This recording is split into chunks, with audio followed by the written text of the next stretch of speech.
Hi, everybody. This is David Skrika of Addicted to Profits, and this is one of our special video updates with special opportunities, and a company that we've talked about. Myself, Mike Swanson have talked about in the past. Inca One. I have Edward Kelly from the company here with me. A lot of you probably know him because he's spoken with us in the past as well.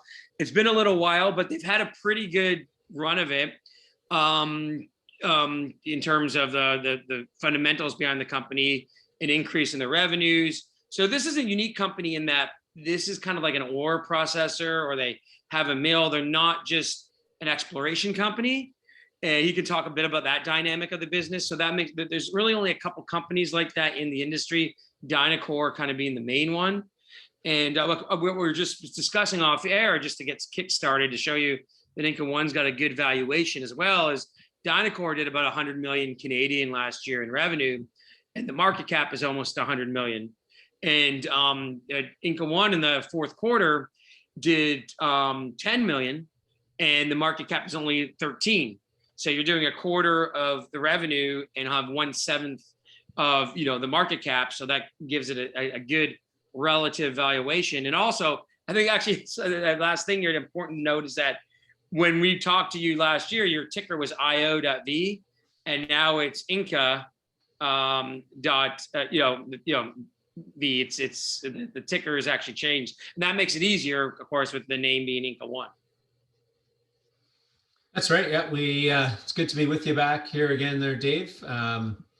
And just confirming, just at the beginning of April, we switched over to change our symbol on the venture exchange from IO to Inca, more just for consistent branding experience for investors. We are getting a listing on the OTCQX, QBX, and that symbol is Inca, INCA-F. So just to make it consistent across the board, that was one of the other reasons why, to be able to here it is right here. So on the pink sheets here on the OTC. Yeah. And actually that's a big deal, because I know that many of my American followers and Mike Swanson's American followers, this is how they buy these juniors. They can't get access to the Canadian listing. So now that you have this US listing, someone can go buy it on that. Yeah, absolutely. Okay, so just to get in, talk a little bit about, we talked about off air, your fourth quarter. You've had a nice little run here in your revenues, and talk about what your plans are going forward. I think you're trying to do a big ramp up in production, if I am correct. And also, just talk about what's unique about this kind of company, because again, it's not an exploration play. It's not really a pure production play in terms of producing gold out of the ground, out of mine. So tell us a little bit about the model, what makes it unique, et cetera, going forward, and the potential for this being kind of a dividend play, which you don't see much of in the precious metals arena. Yeah, for sure. Well, just start off, we had a really strong finish to the year. Probably stronger than we anticipated, just with all the growth going on in the country of Peru, with more licenses being issued to the ASM gold ore processing industry. So we saw a big uptake in that. And one of the things we finished up, I think we're just like 9.9 million US for the quarter, averaged around just over 100 tons per day for the quarter.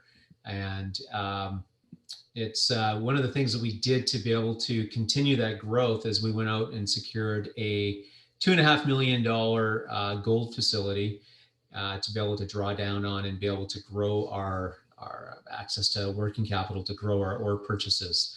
And that's been really our limiting factor here with the rise in the gold price in our business. One of the things that we might not have what your traditional mining company has, which is they're responsible for mining development and exploration work and all the required investment aside of that. While gold ore processing companies, we benefit from all that investment that the miners make, and we receive a portion of the revenue and the production of the mines.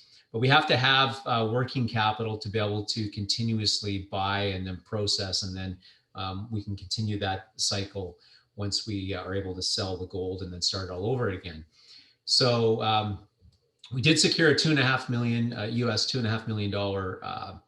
equity, not equity, sorry, a $2.5 million gold facility that allowed us to be able to, in a short period of time, deploy that capital and then pay it back in gold. So we've started that process now, and we're going to be doing that for the next few months.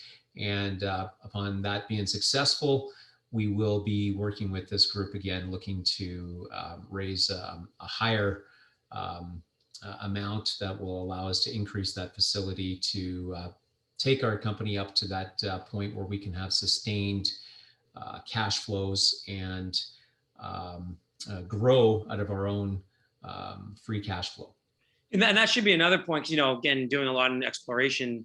One issue in exploration is that you always have to raise money. You always have to, do these sort of things.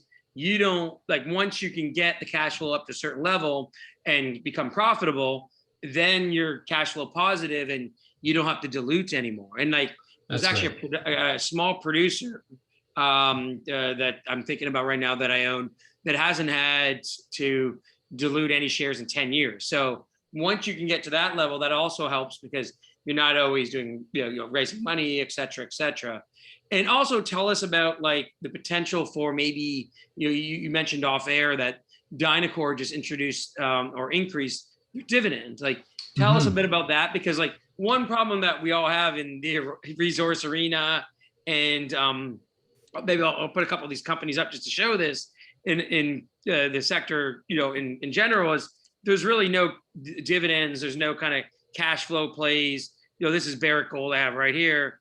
And Barrick Gold, they pay 1.6%, which is, like, that's high for a gold company. But most precious metals, like I'll put Newmont up as well, and most precious metals companies pay, and these are the two big boys, right? Actually, Newmont's pretty good. They pay 3%.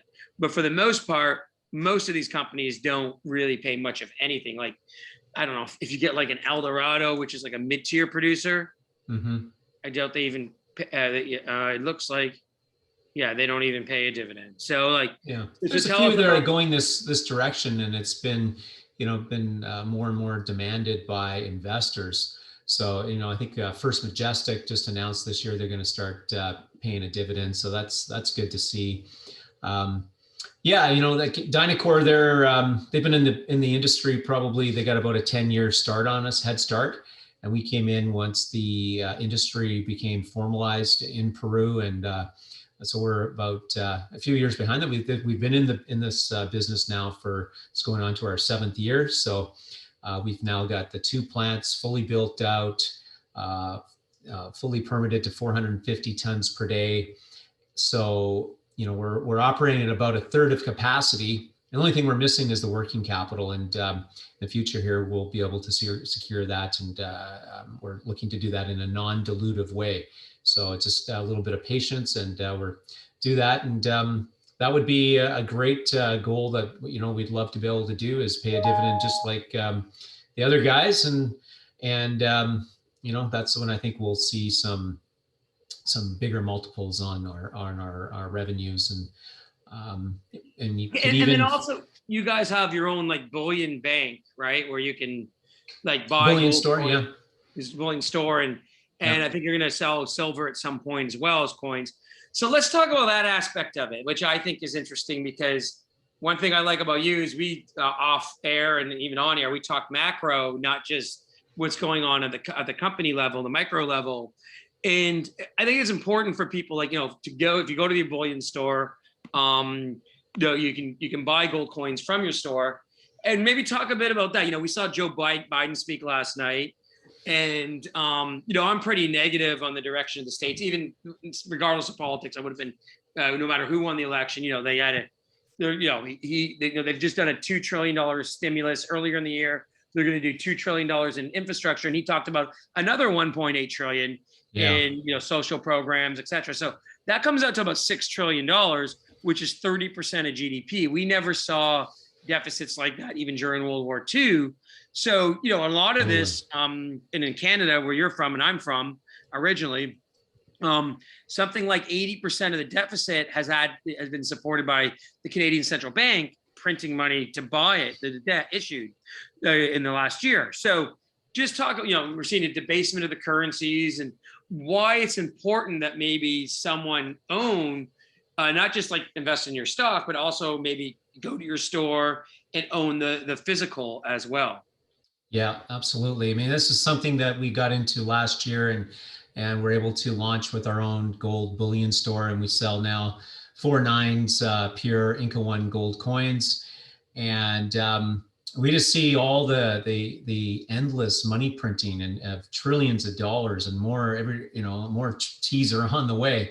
So at some point here, people really need to ask themselves, do they have that kind of side of their personal portfolio taken care of, where they've got some real wealth insurance, is what we call it, to protect you for if something happens and the stock market gets halted and closed, which we've seen happen in the past, and you can't get access to some of these gold equities that you have, and you need that kind of wealth insurance. You should have some gold, physical gold that you've got tucked away somewhere safe, and you can use it because it's the best insurance that you can get to protect yourself if something happens with all these. We don't know what's going to happen with these trillions of dollars that have been just printed every few months. Now they're talking about more and more trillions. In Canada, it's just, we don't even know. So it's just kind of uneasy times right now when it comes to that, and fiscal policy is just it's just blatantly not responsible whatsoever. Yeah, when I'm looking around for, usually I have it right next to my desk. I don't have it right now, but I look at it. But there's a book I always show that I read in the 90s. It was called, here it is right here. It was called Bankruptcy, 1995. Okay.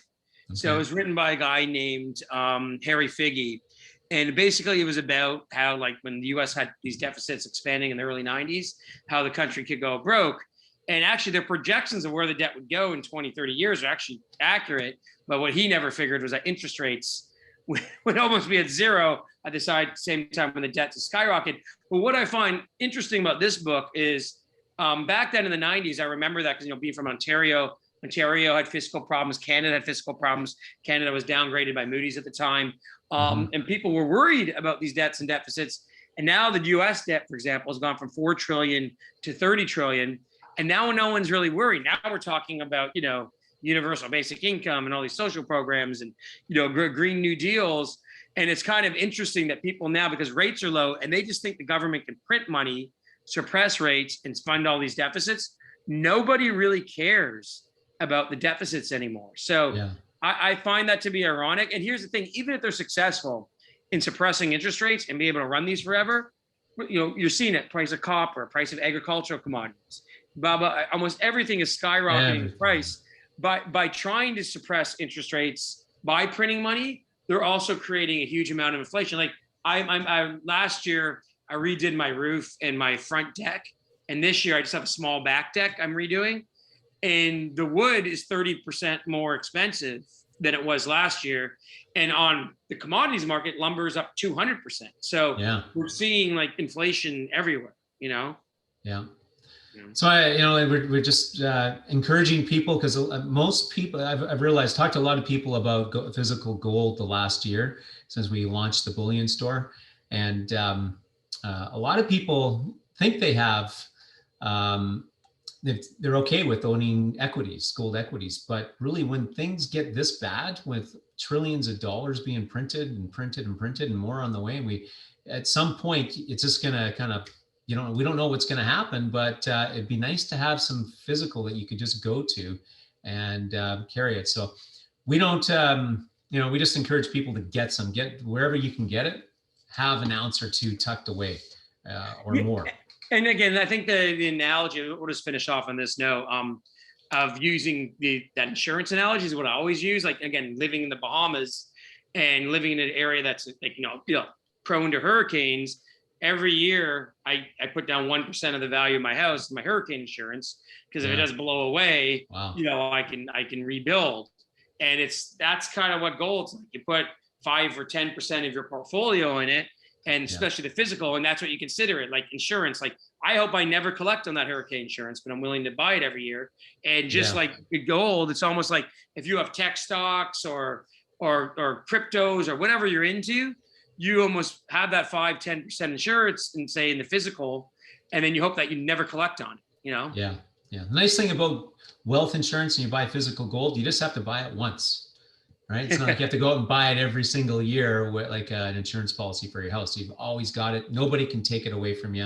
And it actually increases in value if you take a comparison to it and see how it's gone up in the last 50 years or 20 years or a number of years on average. It's a great asset. Yeah, I think on average for like, say, the last few thousand years, since basically like, you know, the birth of Christ, or whatever, the Roman Empire, gold on average has gone up like 6% a year. You know, that's about the average return. That's pretty nice. Yeah, and that's because you use the rule of 72. That means every 12 years you're doubling your money, and you're not really, you know, you don't have to think. You know, you're not like you're not analyzing a balance sheet or this and that. All these things you got to do like I do when I look at a company, and you know, it's kind of a simple and safe way. So okay, well, thanks for being here, and great to be back again. Yeah. When we'll do another update when you have some news out. And like I said, it's a unique deal with kind of the processing aspect, and also go look at Inca One's bullion store. I'll put a link to it in the email and on my website if you wish to buy some of the physical bullion. And thanks for being here. Thank you.